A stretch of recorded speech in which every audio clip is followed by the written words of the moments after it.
Hello everyone. आज के इस वीडियो में हम इंडियन कॉन्स्टिट्यूशन के जितने भी इम्पोर्टेंट आर्टिकल्स दिए गए हैं उन सभी को देखने वाले हैं। एग्ज़ाम के नज़रिए से देखें तो बहुत इंपॉर्टेंट टॉपिक है। एक या दो क्वेश्चन इससे आना ही है, मैंडेटरी ही है, आता ही है ना। तो चलिए रिवाइज कर लेते हैं अपनी चीज़ें। सबसे पहले आर्टिकल 1 से लेकर 5, इसमें यूनियन एंड इट्स टेरिटरी इस बारे में मेंशन किया गया है। 1 से 5 नहीं, 1 से 4 ही है ये। 1 से लेकर 4 तक यूनियन एंड इट्स टेरिटरी मतलब कौन सा क्षेत्र है जिसको भारत कहा जाएगा। तो ये जो भारत है, कितने एरिया को भारत कहा जाएगा? जो भारत के अंदर सारे स्टेट्स हैं, है ना, बहुत सारे स्टेट्स हैं। तो इन ये स्टेट्स की किन्हें स्टेट्स कहा जाएगा, किन्हें यूनियन टेरिटरीज़ कहा जाएगा। अगर स्टेट्स की बाउंड्री चेंज करनी है ना, एल्टर करना है, किसी स्टेट को नाम चेंज करना है, या जैसे हमने कुछ अपनी टेरिटरी बांग्लादेश को दी थी, यहाँ बांग्लादेश है ना, उसको दी थी, तो अगर ऐसा करना है तो कैसे होगा? अगर हमें किसी से एक्वायर करना है तो क्या प्रोसेस होगा? ये सारी चीज़ें 1 से लेकर 4 आर्टिकल्स में मेंशन की गई हैं। फिर आर्टिकल 5 से 11, ये हमारी नागरिकता के बारे में, सिटीजनशिप के बारे में बात करता है। भारत में अनलाइक यूएसए सिंगल सिटीजनशिप है, हम सिर्फ भारत के नागरिक होते हैं। मान लीजिए कोई दिल्ली से है, कोई यूपी से है, कोई कर्नाटक से है, कोई केरला से है, कोई उड़ीसा से है, तो हम यहाँ के नागरिक नहीं, राज्यों के नहीं हैं, हम सिर्फ भारत के नागरिक हैं। इसके अपोजिट हम देखें, यूएसए में होता है, वहाँ पर डुअल सिटीजनशिप है कि कोई व्यक्ति यूएस का नागरिक तो है ही, उसके साथ में वो जिस स्टेट में रहता है वहाँ का भी नागरिक कहलाता है। ठीक है, तो सिटीजनशिप की पूरी प्रोसेस कि किसे सिटीज़न माना जाएगा, अगर सिटीजनशिप चाहिए किसी को, वो कैसे ली जा सकती है, अगर किसी इंसान की सिटीजनशिप नागरिकता छीननी है तो कैसे छीन सकते हैं, कोई खुद से छोड़ना चाहता है, किसी और देश के लेना चाहता है तो क्या प्रोसेस है, ये सब बताया गया है 5 से लेकर 11 में। फिर आता है बहुत इंपॉर्टेंट पार्ट, आर्टिकल 12 से लेकर 35 पार्ट 3। इसमें फंडामेंटल राइट्स हमारे मेंशन किए गए हैं, मौलिक अधिकारों के बारे में बात की गई है। हमारे पास टोटल 6 मौलिक अधिकार हैं, पहले 7 हुआ करते थे, लेकिन 7वां हमारा राइट टू प्रॉपर्टी जो है वो पहले फंडामेंटल राइट था, फिर उसको हटा दिया गया। तो उसके बाद से हमारे पास 6 मौलिक अधिकार हैं। ये 6 कौन से हैं? राइट टू इक्वालिटी आर्टिकल 14 से 18, राइट टू फ्रीडम आर्टिकल 19 से लेकर 22, राइट अगेंस्ट एक्सप्लॉयटेशन 23 और 24 में, राइट टू रिलीजियस फ्रीडम 25 से लेकर 28 में, कल्चरल एंड एजुकेशनल राइट्स 29 और 30 में, और right to constitutional remedies article 32 में दिए गए हैं। अब इसमें ना ये जो राइट टू इक्वालिटी है, ये सारे अच्छे से याद कर लीजिए। जैसे आर्टिकल 14 जो है, ये क्या कहता है कि कानून के सामने सभी समान हैं। आर्टिकल 15 बात करता है कि राज्य किसी भी इंसान के साथ कुछ आधारों पर भेदभाव नहीं कर सकता, जैसे religion, caste, place of birth, gender, इन आधारों पर राज्य किसी के साथ भी भेदभाव नहीं करेगा। फिर आता है आर्टिकल 16 जो हम सभी को ये कहता है कि सभी लोगों को अवसर की समानता दी जाएगी। जैसे हम सब एग्ज़ाम दे सकते हैं, है ना, गवर्नमेंट कोई भी एग्ज़ाम निकालती है, कोई भी एग्ज़ाम लेती है किसी भी पोस्ट के लिए, तो सभी दे सकते हैं, किसी को रोका नहीं जा सकता। बस हाँ, वो कंडीशंस होती हैं कि आपके पास कुछ डॉक्यूमेंट्स होने चाहिए, कुछ आप जैसे किसी में ग्रेजुएशन मांगी हुई है तो वो होनी चाहिए, वो कंडीशंस अलग हैं। पर उसके अलावा हम देखें किसी को रोक नहीं सकते, अवसर सबके पास समान रूप से है। फिर जो 17 है ये काफ़ी इंपॉर्टेंट है, कई बार पूछा गया है, छुआछूत का अंत करने का काम करता है ये वाला आर्टिकल। और 18 में जो पहले उपाधियाँ दी जाती थी ना, राय बहादुर की उपाधि या फिर ऐसी कोई भी उपाधि, उसको ख़त्म किया गया जो पहले के टाइम में हुआ करती थी। ठीक है, तो ये 14 से 18 हमें इक्वालिटी का अधिकार देते हैं। अब 19 जो आर्टिकल है ये काफ़ी इंपॉर्टेंट है। तो आर्टिकल 19 के अंदर ही हमें 6 राइट्स दिए गए हैं। ये कौन से हैं?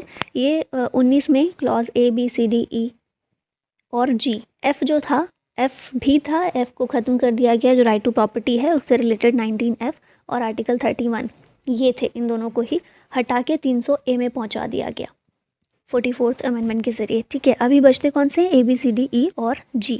इसमें कौन से दिए हुए हैं? तो सबसे पहला है स्पीच एंड एक्सप्रेशन का, सभी को अधिकार है, सभी स्वतंत्र हैं स्पीच और एक्सप्रेशन के लिए। फिर बिना हथियारों के असेंबल कर सकते हैं पीसेबली। ठीक है, मतलब संगठन बनाने का अधिकार, कोई सभा करने का अधिकार ये भी है, लेकिन बिना हथियारों के शांतिपूर्ण तरीके से। फिर कोई एसोसिएशन बनाना है, यूनियन बनाना है या फिर कोऑपरेटिव सोसाइटीज़ बनानी है तो उसको भी फॉर्म किया जा सकता है। Movement with in Indian territory ये भी हो सकता है, ये भी, इसके लिए भी आज़ाद हैं सभी। फिर कोई भी रेजिडेंस और सेटलमेंट के लिए ये भी हमारे पास आज़ादी है, और कोई भी प्रोफेशन अपनाना, कोई भी ऑक्यूपेशन, कोई भी ट्रेड या फिर कोई भी बिजनेस जिससे पब्लिक सोशल अफेक्ट किसी तरह का ना हो, वो अपना सकते हैं, कर सकते हैं। फिर एक इम्पॉर्टेंट आर्टिकल है 21A, इसको भी बाद में शामिल किया गया, मैंने ये पहले भी बताई हैं चीज़ें। जब भी किसी भी आर्टिकल के साथ में पीछे ABCD कुछ जुड़ा हुआ है और वो कैपिटल में है, इसका मतलब अमेंडमेंट के ज़रिए उसको शामिल किया गया है। अगर कैपिटल में नहीं है, स्मॉल लेटर में है, तो अमेंडमेंट से नहीं, शुरुआत से ही वो था। ठीक है, तो ये कौन सा है? कैपिटल है, मतलब बाद में इसको ऐड किया गया। ये है right to education. 86th amendment act होता है 2002 में, जिसके ज़रिए 21A को शामिल किया गया।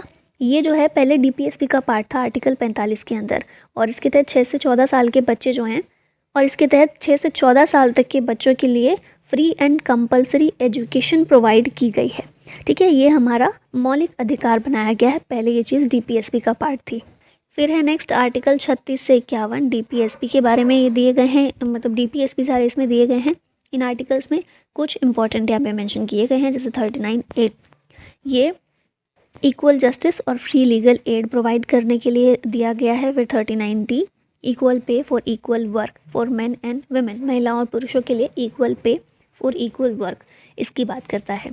अच्छा, मैं उम्मीद कर रही हूँ कि ये चीज़ आपको पता होगी कि DPSP और फंडामेंटल राइट दोनों में डिफरेंस क्या है, और ये हैं क्या? Directive principles of states policy. फिर है आर्टिकल 40, जिसमें ग्राम पंचायत के बारे में मेंशन किया गया है, और इसी आर्टिकल को आधार बनाकर हमने 73rd कॉन्स्टिट्यूशनल अमेंडमेंट किया था और पंचायतों को संवैधानिक दर्जा दिया था। फिर है article 43A, to make steps to secure the participation of workers in management of industry. 44 में यूनिफॉर्म सिविल कोड के बारे में बात की गई है। 46 रिजर्वेशन देता है इन एजुकेशन एंड जॉब। फिर है 48A, एनवायरनमेंट को प्रोटेक्ट करने के लिए और फॉरेस्ट और वाइल्ड लाइफ को सेफ गार्ड करने के लिए है। 49 में monuments, places and object of artistic और हिस्टोरिक इंटरेस्ट, जिनको नेशनल इम्पॉर्टेंस के तौर पर डिक्लेयर किया गया है, इनके प्रोटेक्शन की बात करता है। आर्टिकल 50, ये बहुत इंपॉर्टेंट है, कई बार पूछा गया एग्जाम्स में। ये separation of judiciary and executive article 50 में मेंशन किया गया है। और फिर है article 51, international peace and security की बात करता है। फिर नेक्स्ट आता है आर्टिकल 51A, जिसमें फंडामेंटल ड्यूटीज़ हमारी दी गई हैं। अब देखिए, ए कौन सा है? कैपिटल है, मतलब बाद में इसको ऐड किया गया है। फंडामेंटल ड्यूटीज़ का कॉन्सेप्ट हमने लिया है रशिया से। ठीक है, और 42nd कॉन्स्टिट्यूशनल अमेंडमेंट एक्ट किया जाता है 1976 में स्वर्ण सिंह कमेटी के रिकमेंडेशन पर, और इसके बाद हम फंडामेंटल ड्यूटीज़ को संविधान में शामिल करते हैं।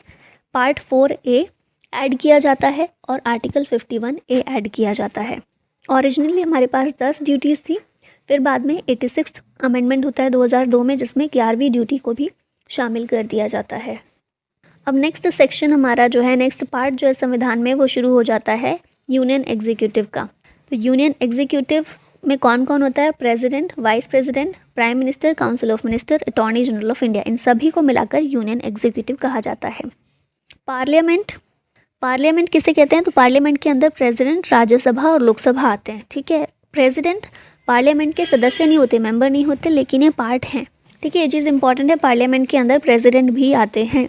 यूनियन एग्जीक्यूटिव में ये सारे लोग आते हैं। फिर स्टेट लेजिस्लेचर में कौन कौन है? गवर्नर, स्टेट लेजिस्लेचर, जिन स्टेट में 2 हाउस है वो दोनों हाउस आते हैं, और जिन स्टेट्स में सिर्फ 1 हाउस है उस 1 हाउस को ऐड किया जाता है।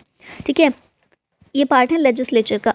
अगर स्टेट एग्जीक्यूटिव की बात करें तो इसमें governor, CM, council of minister, state advocate general, ये सभी आते हैं। अब ये तो हो गई बेसिक चीज़। नेक्स्ट अब बात कर लेते हैं अपने नेक्स्ट आर्टिकल्स की। तो यहाँ पर कंपैरिजन के साथ पढ़ेंगे ना, तो बहुत अच्छे से चीज़ें याद हो जाएंगी। जैसे प्रेसिडेंट की जो स्थिति केंद्र सरकार में है या फिर सेंट्रल लेवल पर है, वही स्थिति गवर्नर की स्टेट लेवल पर है। ठीक है, तो आर्टिकल 52 से 62 जो है ये प्रेसिडेंट से डील करते हैं, और आर्टिकल 153 से 167 गवर्नर से डील करते हैं। पार्ट की बात करें तो सेंट्रल एग्जीक्यूटिव वाला पार्ट है 5 और स्टेट एग्जीक्यूटिव वाला पार्ट है 6। तो इन दोनों को थोड़ा साथ में देख लेते हैं, याद करने में थोड़ी आसानी होगी। 52 में प्रेसिडेंट ऑफ इंडिया के बारे में बोला गया है कि भारत का एक राष्ट्रपति होगा। 53 एग्जीक्यूटिव पावर प्रेसिडेंट को देता है। 54 में मैनर ऑफ इलेक्शन बताया गया है कि इलेक्शन किस तरह से होगा। 56 में टर्म दिया गया, 5 साल के लिए राष्ट्रपति को चुना जाएगा।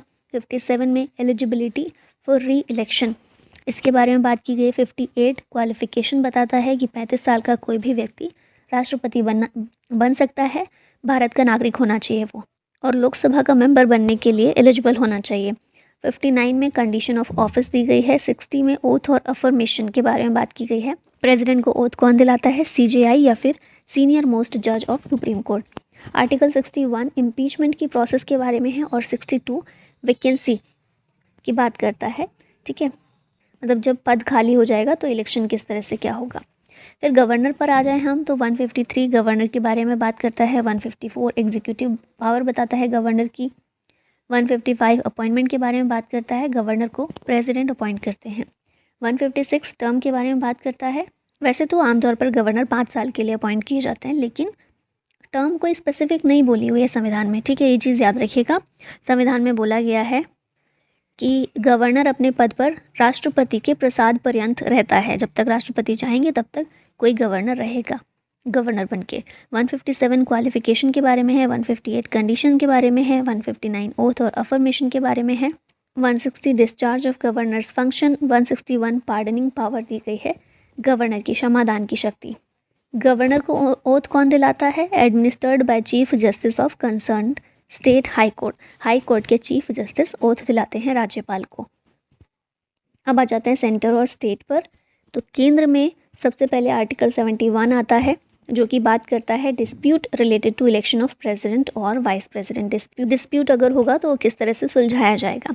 72 में पार्डनिंग पावर दी गई है प्रेसिडेंट की। 161 में हमने पीछे देखा था गवर्नर की पार्डनिंग पावर है, 72 में प्रेसिडेंट की है। फिर है 74 president to act on the advice of council of minister aided by prime minister. मतलब ये बोला गया है कि प्रेसिडेंट होंगे, लेकिन प्रेसिडेंट को एड और एडवाइस करने के लिए, प्रेसिडेंट को सलाह देने के लिए काउंसिल ऑफ मिनिस्टर होगी और उस काउंसिल ऑफ मिनिस्टर के हेड होंगे प्राइम मिनिस्टर। ठीक है, तो सीधे सीधे अगर बोला जाए प्राइम मिनिस्टर के बारे में कौन सा आर्टिकल बात करता है, ये करता है आर्टिकल 74। फिर है आर्टिकल 75, ये पीएम और अदर मिनिस्टर्स की अपॉइंटमेंट की बात करता है। 76 अटॉर्नी जनरल ऑफ इंडिया के बारे में है।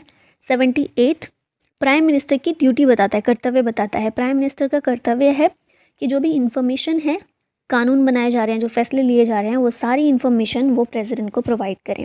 आर्टिकल 79 कहता है कि प्रेसिडेंट पार्लियामेंट का एक इंटीग्रल पार्ट है। आर्टिकल 80 कंपोजिशन ऑफ राज्यसभा के बारे में है और आर्टिकल 81 कंपोजिशन ऑफ लोकसभा के बारे में है। अब आ जाते हैं स्टेट पर। तो आर्टिकल 161 हमने देख लिया। आर्टिकल 163 चीफ मिनिस्टर के बारे में बात करता है। गवर्नर को सलाह देने के लिए एक काउंसिल ऑफ मिनिस्टर होगी, जिसके मुखिया होंगे चीफ मिनिस्टर। ठीक है, 164 सीएम और अदर मिनिस्टर्स की अपॉइंटमेंट की बात करता है। 165 एडवोकेट जनरल ऑफ स्टेट की अपॉइंटमेंट की बात करता है। 167 यहाँ पर सीएम की ड्यूटी है कि गवर्नर को वो सारी इन्फॉर्मेशन प्रोवाइड करें। 169 क्रिएशन और abolition of state legislative council के बारे में है। सभी स्टेट्स में दोनों सदन नहीं है, कुछ स्टेट्स ऐसे हैं जहाँ पर लेजिस्लेटिव असेंबली भी है और लेजिस्लेटिव काउंसिल भी है। ठीक है, तो किस तरह से क्रिएशन हो सकता है और किस तरह अबॉलिशन हो सकता है लेजिस्लेटिव काउंसिल का, क्योंकि ये सभी स्टेट में नहीं है। अगर स्टेट्स चाहें तो उसको बनाने के लिए अपने यहाँ पर एक प्रस्ताव पास कर सकते हैं, फिर सेंटर के पास भेज सकते हैं। अब सेंटर का मन है, अगर सेंटर को लगता है ज़रूरी तो बनाएंगे, वरना नहीं बनाएंगे। ठीक है, तो यहाँ पर जो फाइनल पावर है लेजिस्लेटिव काउंसिल बनाने की, ये सेंट्रल गवर्नमेंट के पास ही है, यानी कि हमारी पार्लियामेंट के पास ही है। लेकिन बनाना है या नहीं बनाना, स्टेट्स भी इसमें इनिशिएट कर सकता है। जैसे किसी स्टेट में है लेजिस्लेटिव काउंसिल और उनको नहीं चाहिए, तो वो हटाने के लिए भी अपने यहाँ प्रस्ताव पास कर सकते हैं, फिर सेंटर के पास भेज सकते हैं रिक्वेस्ट। ठीक है, अब है आर्टिकल 170, इसमें composition of state legislative assembly की बात की गई है, जहाँ बोला है कि 500 से ज़्यादा मेंबर नहीं होने चाहिए स्टेट लेजिस्लेटिव असेंबली में। और 171 composition of state legislative council की बात करता है कि असेंबली में जितने मेंबर्स हैं उसके 1/3 से ज़्यादा नहीं होने चाहिए काउंसिल में। ठीक है, अब नेक्स्ट आता है आर्टिकल 80 का क्लॉज 1 सब क्लॉज ए, जो कि बात करता है कि प्रेसिडेंट राज्यसभा में 12 मेंबर्स को नॉमिनेट कर सकते हैं। और ये 12 मेंबर्स कैसे होते हैं? ये 12 मेंबर्स लेजिस्लेटिव, आर्ट, साइंस और सोशल सर्विस, इन 4 फील्ड से इन 12 मेंबर्स को राज्यसभा में प्रेसिडेंट के द्वारा नॉमिनेट किया जा सकता है। और ये कौन सा आर्टिकल है? 80। फिर आता है सुप्रीम कोर्ट, जो कि आर्टिकल 124 से 147 के बीच में दिया गया है। अब यहाँ पर देखिए 124 में है सुप्रीम कोर्ट के बारे में। ठीक है, कि सुप्रीम कोर्ट होगा देश का, जिसके पास जुडिशरी की फील्ड में हायर अथॉरिटी होगी। फिर है 125 आर्टिकल 125, ये जजेस की सैलरीज वगैरह की बात करता है। Article 126 acting chief justice of India की बात करता है। मतलब मान लो फिलहाल सीजेआई नहीं है हमारे, है ना, वो बीमार पड़ गए हैं, कुछ मृत्यु हो गई है किसी सीजेआई की, या कुछ ऐसी कंडीशन आ गई है तो उस टाइम पर प्रेसिडेंट अपॉइंट कर सकता है एक एक्टिंग सीजेआई को। ठीक है, फिर 127 एडहॉक जज की बात करता है। सीजेआई एडहॉक जज को अपॉइंट कर सकता है। एडहॉक जज होता है कुछ समय के लिए, मान लीजिए ज़्यादा बहुत सारे केसेस हैं सुप्रीम कोर्ट के पास, बहुत सारा बर्डन है, तो उसको कम करने के लिए कुछ एक्स्ट्रा जजेस की ज़रूरत है, तो एडहॉक जजेस को कुछ समय के लिए जजेस को अपॉइंट किया जा सकता है, सीजेआई कर सकता है उसको। फिर आर्टिकल 128 रिटायर्ड जजेस के बारे में प्रावधान है इसमें कि जो जजेस रिटायर हो गए हैं उनको भी वापस सीजेआई अपॉइंट कर सकता है। कुछ स्पेसिफिक चीज़ों के लिए अगर ज़रूरत है उनकी तो उनको वापस बुलाया जा सकता है। ठीक है, फिर है आर्टिकल 129 कोर्ट ऑफ रिकॉर्ड की बात करता है। हमारा सुप्रीम कोर्ट जो है वो कोर्ट ऑफ रिकॉर्ड भी उसको बोला जाता है, क्योंकि जो भी फैसले लिए जाते हैं उन सबका रिकॉर्ड रखा जाता है ताकि आने वाले समय में उनका इस्तेमाल किया जा सके रेफरेंस के तौर पर। तो ये है 129 में। फिर 130 में सीट ऑफ सुप्रीम कोर्ट की बात की गई है। मतलब अभी हमारा सुप्रीम कोर्ट कहाँ है, दिल्ली में है, लेकिन दिल्ली के अलावा भी कहीं पर अगर सुप्रीम कोर्ट की कोई ब्रांच बनानी है, कोई सीट बैठानी है, पीठ सुप्रीम कोर्ट की कोई सीट गठन करना है, तो वो किया जा सकता है सीजेआई के द्वारा प्रेसिडेंट से प्रायर परमिशन लेकर। ये कहा गया है आर्टिकल 130 में। फिर आर्टिकल 136 स्पेशल लीव पिटिशन, इसके अंदर इसके बारे में बात की गई है। आर्टिकल 137 में रिवाइजरी ज्यूरिसडिक्शन की बात की गई है।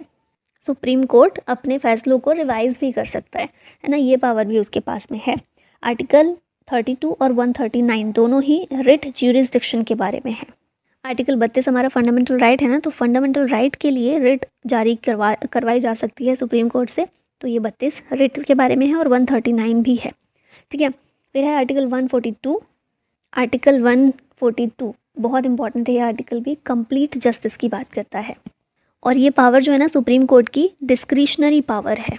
कंप्लीट जस्टिस इस तरह से प्राकृतिक न्याय, पूर्ण न्याय प्रदान करने के लिए कुछ फैसले बियॉन्ड रूल्स जाकर भी सुप्रीम कोर्ट के द्वारा लिए जा सकते हैं। जैसे एक एग्जांपल मैं बताऊं आपको, तो अभी जो अयोध्या में जो राम मंदिर वाला विवाद था, अयोध्या विवाद जो था, अभी तो वो जगह मंदिर के लिए मिल गई है और मंदिर वहाँ पर बन भी गया है, लेकिन आप लोगों को याद है सुप्रीम कोर्ट ने मस्जिद के लिए भी अयोध्या में दूसरी जगह पर 5 एकड़ ज़मीन अलग से दी थी। जो ज़मीन पर विवाद था वो तो मंदिर के लिए मिल गई ज़मीन, है ना, मस्जिद के लिए वो नहीं रही, लेकिन मस्जिद बनाने के लिए अलग से अयोध्या में ही 5 एकड़ की ज़मीन दी गई थी, सुप्रीम कोर्ट के द्वारा अलॉट की गई थी। तो ये कंप्लीट जस्टिस का एग्जाम्पल है, और इसी आर्टिकल का आर्टिकल 142 का इस्तेमाल करते हुए ही सुप्रीम कोर्ट ने वो किया था, वरना ऐसा तो कहीं नहीं था ना। वो ज़मीन का विवाद था, सिर्फ वो ज़मीन या तो एक पक्ष को मिलेगी या दूसरे को, वो फैसला हो गया और न्याय हो गया, बात ख़त्म। लेकिन ताकि कंप्लीट जस्टिस मिल सके, इसलिए अपनी डिस्क्रिशनरी पावर को इस्तेमाल करते हुए सुप्रीम कोर्ट ने वो किया था। ठीक है, अब है आर्टिकल 143 एडवाइजरी ज्यूरिसडिक्शन की बात करता है कि एडवाइस देने का काम भी सुप्रीम कोर्ट का है ना। प्रेसिडेंट को जब भी एडवाइस चाहिए हो किसी लीगल मैटर पर तो वो ले सकते हैं। फिर है आर्टिकल 145, इसमें प्रोसीजर की बात की गई है, क्या क्या प्रोसीजर प्रक्रिया पूरी रहेगी। अब हाई कोर्ट की बात की जाए तो आर्टिकल 214 ये कहता है कि हर एक स्टेट का एक हाई कोर्ट होगा। आर्टिकल 215 जिस तरह सुप्रीम कोर्ट एक कोर्ट ऑफ रिकॉर्ड है, इसी तरह हाई कोर्ट भी कोर्ट ऑफ रिकॉर्ड है। 225 कहता है, बताता है कि क्या क्या हाई कोर्ट की ज्यूरिसडिक्शन पावर रहेगी।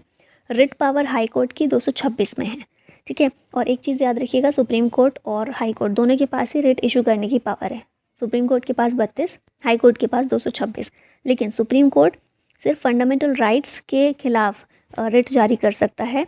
हाई कोर्ट फंडामेंटल राइट इसके अलावा कुछ और मैटर आता है उसके लिए भी रिट को इशू कर सकता है। तो इस आधार पर देखा जाए तो हाई कोर्ट के पास ज़्यादा पावर है रिट ज्यूरिसडिक्शन की। ठीक है, अब बात कर लेते हैं वाइस प्रेसिडेंट की। तो article 63 vice president of India की बात करता है। 64 कहता है कि वाइस प्रेसिडेंट हमारे राज्यसभा के एक्स ऑफिशियो चेयरमैन होंगे। राज्यसभा को काउंसिल ऑफ स्टेट्स भी बोलते हैं ना, तो काउंसिल ऑफ स्टेट्स के चेयरमैन कौन होते हैं, हमारे वाइस प्रेसिडेंट होते हैं, और ये चीज़ बोली गई है आर्टिकल 64 में। आर्टिकल 66 वाइस प्रेसिडेंट के इलेक्शन की बात करता है कि किस तरह से होगा और किस तरह से होता है। तो बहुत सिंपल सा है, आपको याद रखना है, वाइस प्रेसिडेंट और प्रेसिडेंट दोनों के जो इलेक्शन प्रोसीजर है ना, थोड़ा थोड़ा डिफरेंस है दोनों में। वाइस प्रेसिडेंट का इलेक्शन लोकसभा और राज्यसभा दोनों के मेंबर्स मिलकर करते हैं। वहीं जब हम प्रेसिडेंट के बात करते हैं ना इलेक्शन की, तो लोकसभा, राज्यसभा और स्टेट लेजिस्लेटिव असेंबली, इन तीनों जगह के केवल इलेक्टेड मेंबर्स पार्टिसिपेट करते हैं नॉमिनेटेड मेंबर्स प्रेसिडेंट की इलेक्शन में भाग नहीं लेते हैं। ठीक है, नॉमिनेटेड कौन से, जैसे हमने देखा था ना कि 12 मेंबर्स को नॉमिनेट करते हैं राष्ट्रपति, तो नॉमिनेटेड नहीं बल्कि इलेक्टेड, जिनको हम इलेक्ट कर रहे हैं, ऐसे लोग प्रेसिडेंट को चुनते हैं। वाइस प्रेसिडेंट के लिए स्टेट लेजिस्लेटिव असेंबली का कोई रोल नहीं है, केवल लोकसभा और राज्यसभा के लोग चुनते हैं, और फिर चाहे वो इलेक्टेड हों या फिर नॉमिनेटेड हों, सभी चुनते हैं। ठीक है, ये डिफरेंस याद रखिएगा। नेक्स्ट है आर्टिकल 69, इसमें वाइस प्रेसिडेंट की ओथ और अफर्मेशन की बात की गई है। अब आगे आते हैं, इम्पॉर्टेंट आर्टिकल्स ऐसे देखते हैं जो कि प्रेसिडेंट को पावर प्रोवाइड करते हैं। सबसे पहले आता है आर्टिकल 85।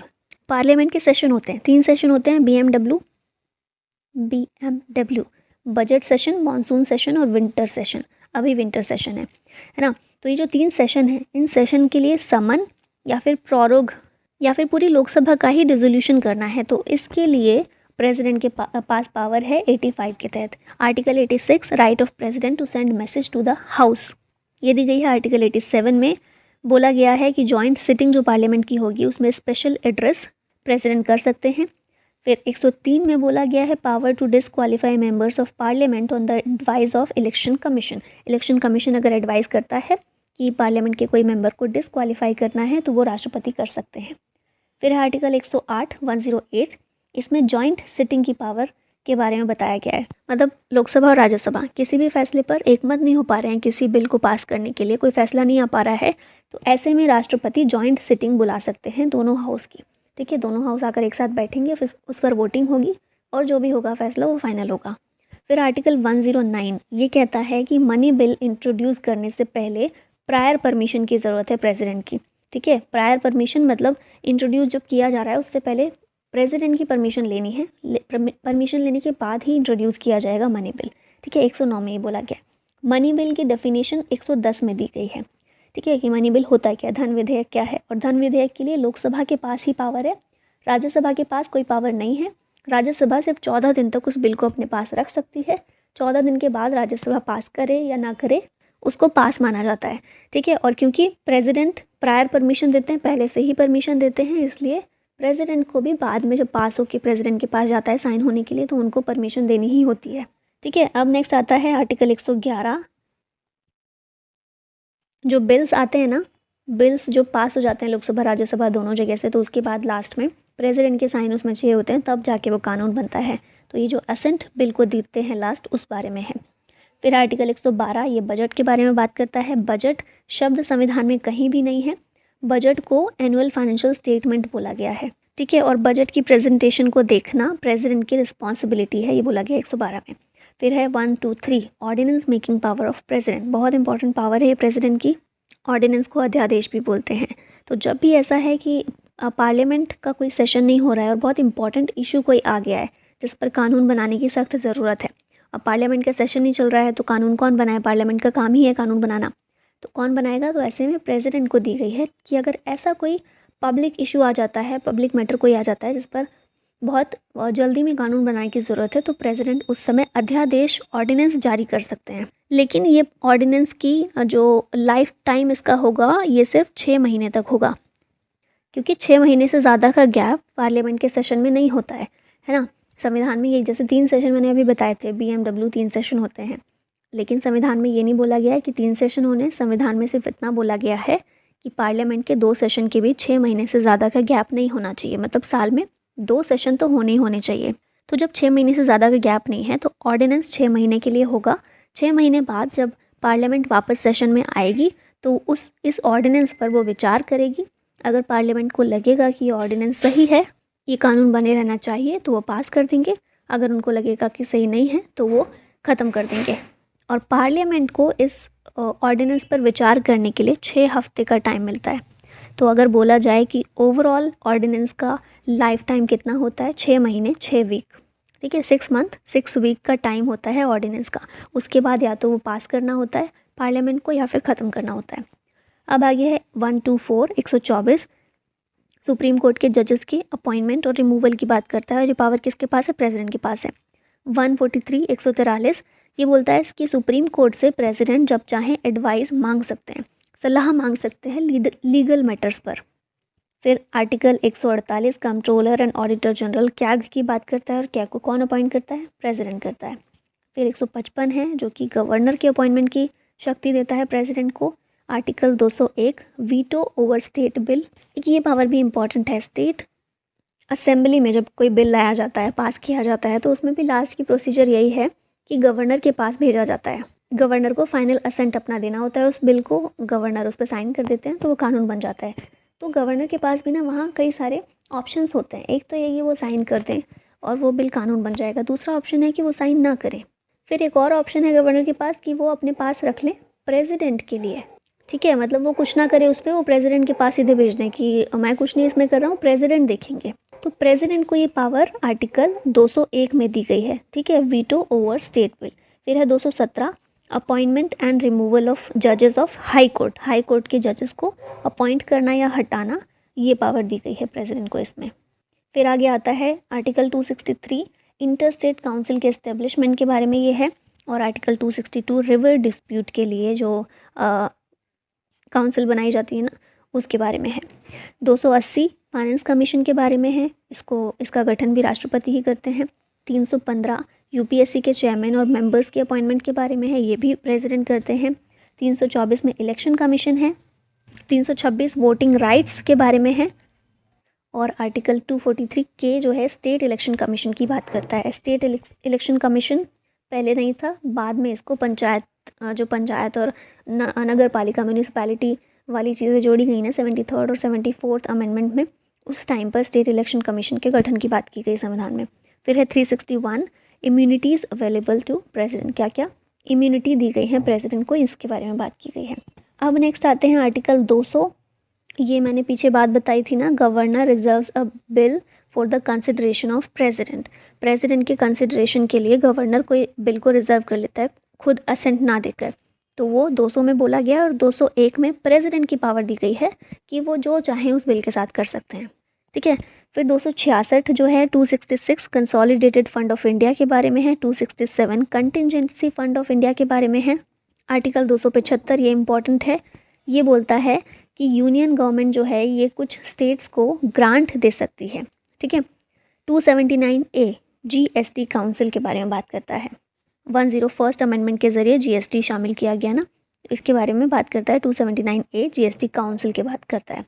फिर है आर्टिकल 338, 338A और 338B national commission for SC, ST और OBC। 338 में नेशनल कमीशन फॉर SC दिया गया है। 338 में नेशनल कमीशन फॉर ST है और 338B में नेशनल कमीशन फॉर BC दिया गया है। ठीक है, फिर नेक्स्ट आ जाता है 239 यूनियन टेरिटरी के बारे में है। 300 आर्टिकल 300 सूट्स एंड प्रोसीडिंग्स के बारे में है।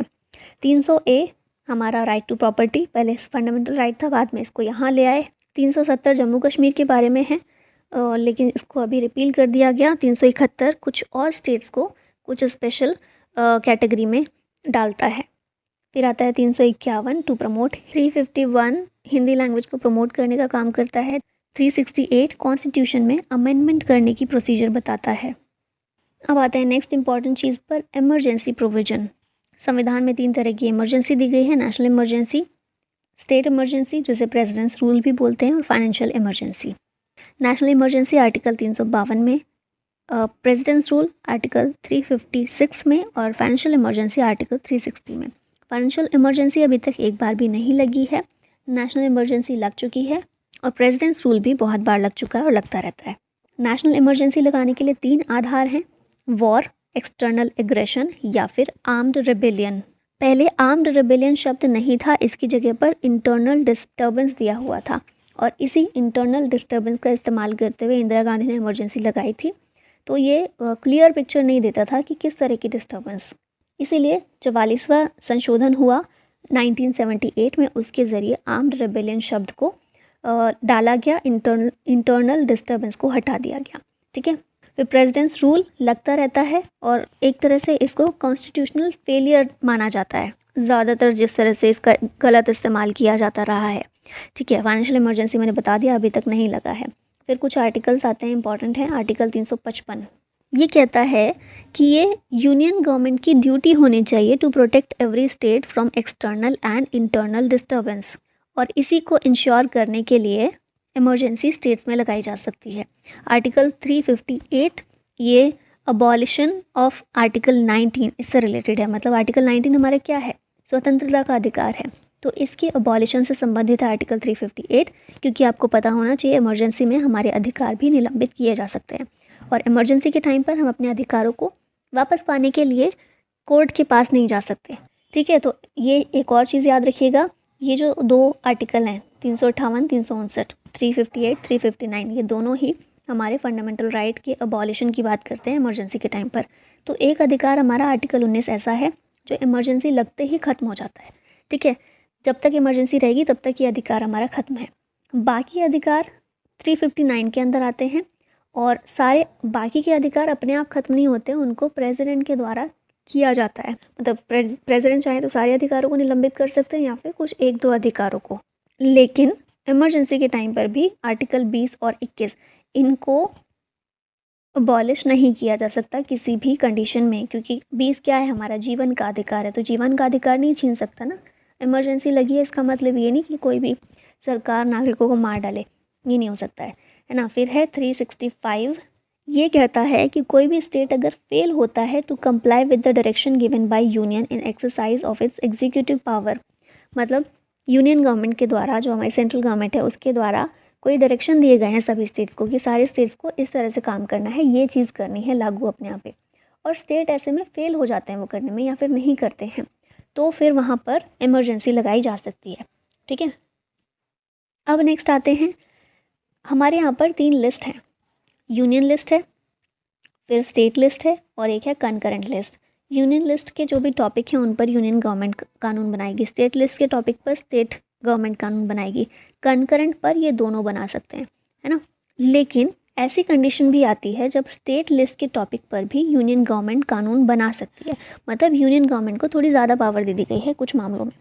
ये कुछ आर्टिकल्स हैं, आर्टिकल 249, अगर राज्यसभा इस तरह का एक रेजोल्यूशन पास कर देता है कि नेशनल इंटरेस्ट के लिए ज़रूरी है कि स्टेट लिस्ट के किसी एक मैटर पर पार्लियामेंट काम करे, पार्लियामेंट कानून बनाए, और ये जो रेजोल्यूशन है ये 2/3 मेजॉरिटी से पास होना चाहिए, तो ऐसे में स्टेट लिस्ट के किसी टॉपिक पर, किसी मैटर पर पार्लियामेंट कानून बना सकती है। ठीक है, किसके द्वारा पास होना चाहिए, राज्यसभा के द्वारा। तो यहाँ पर राज्यसभा के पास ज़्यादा पावर दी गई है, और राज्यसभा इसलिए बोला है क्योंकि राज्यसभा क्या है, राज्यों का प्रतिनिधित्व करती है वो, और राज्यों की स्टेट लिस्ट से ही कानून बनाना है, तो इसलिए राज्यसभा यहाँ पर महत्व इसको दिया गया है। फिर आर्टिकल 250, नेशनल इमरजेंसी अगर लगाई जाती है तो ऐसे टाइम पर भी स्टेट लिस्ट के किसी मैटर पर पार्लियामेंट कानून बना सकती है। फिर आर्टिकल 252 है, अगर 2 या 2 से ज़्यादा स्टेट रिक्वेस्ट करते हैं पार्लियामेंट से कि इस टॉपिक पर हमारे लिए आप कानून बना कर दीजिए, तो भी पार्लियामेंट कानून बना सकती है स्टेट लिस्ट के मैटर पर।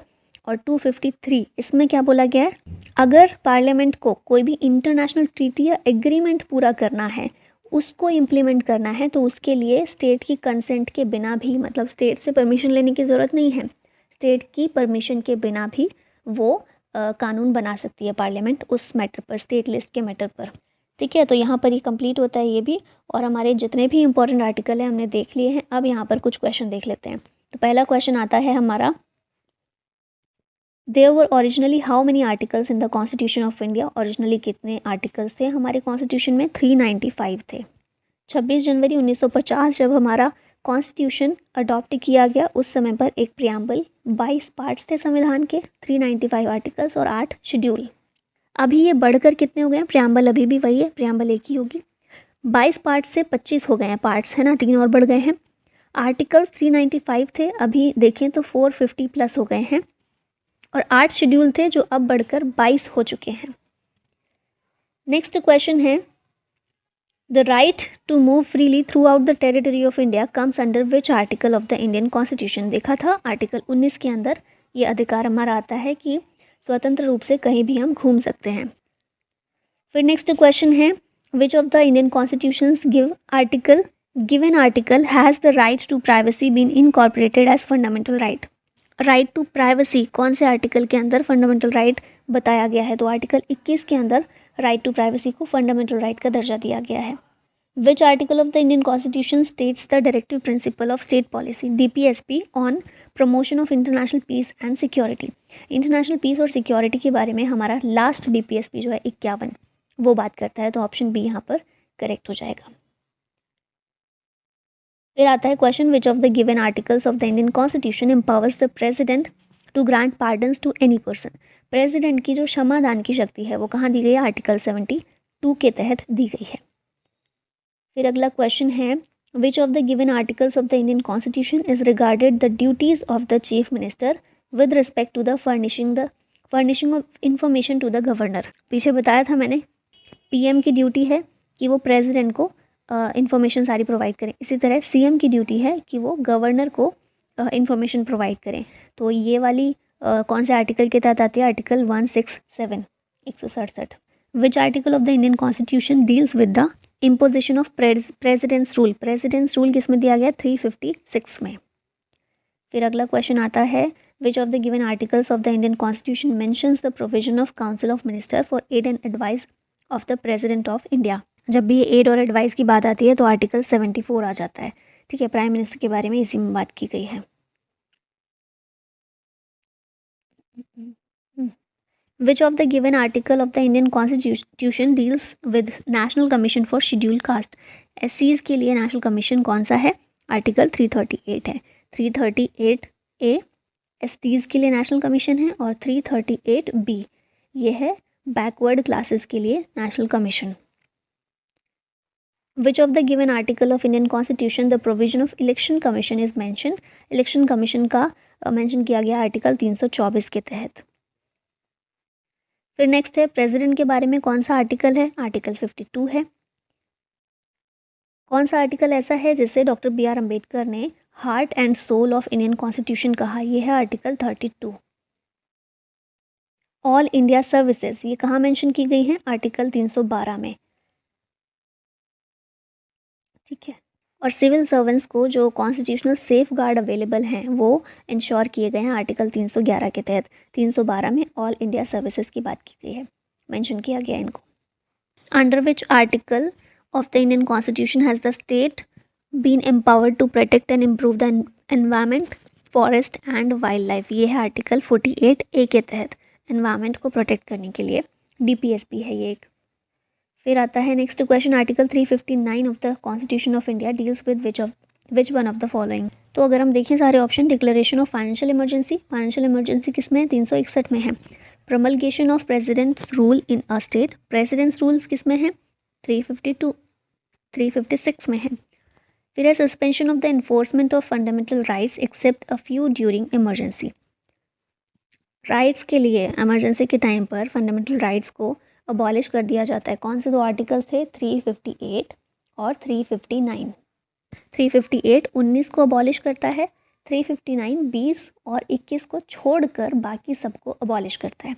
तो यही बोला जा रहा है ऑप्शन सी में, तो यही आंसर होगा इसका। और फिर लास्ट वाला जो है UPSC के मेंबर्स का टर्म्स और कंडीशन, तो वो तो 315 में UPSC के बारे में बात की गई है। Article 19(1) of the constitution of India as it stands amended includes which of the following?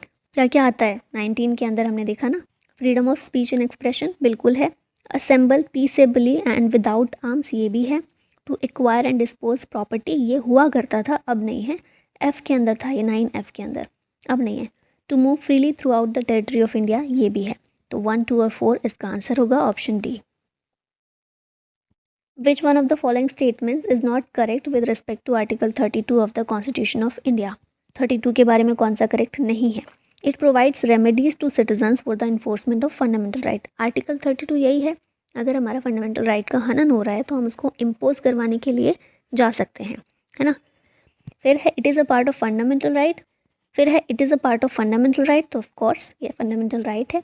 Supreme court can not refuse a writ petition under 32 on the ground of delay, तो ये भी ठीक है। फोर्थ इसका आंसर होगा protection under article 32 also applies to the enforcement of ordinary law which has nothing to do with the fundamental right, तो ये गलत है। ठीक है, फंडामेंटल राइट जो नहीं है उसको इन्फोर्स करवाने के लिए इसका इस्तेमाल नहीं हो सकता है।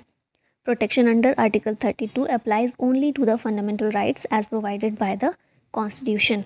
और इसी के साथ हमारे आर्टिकल्स यहाँ फिनिश होते हैं। आई होप रिविजन हो गया होगा आपका अच्छे से, और बस इसी के साथ एंड करते हैं इसका। Thank you so much for watching.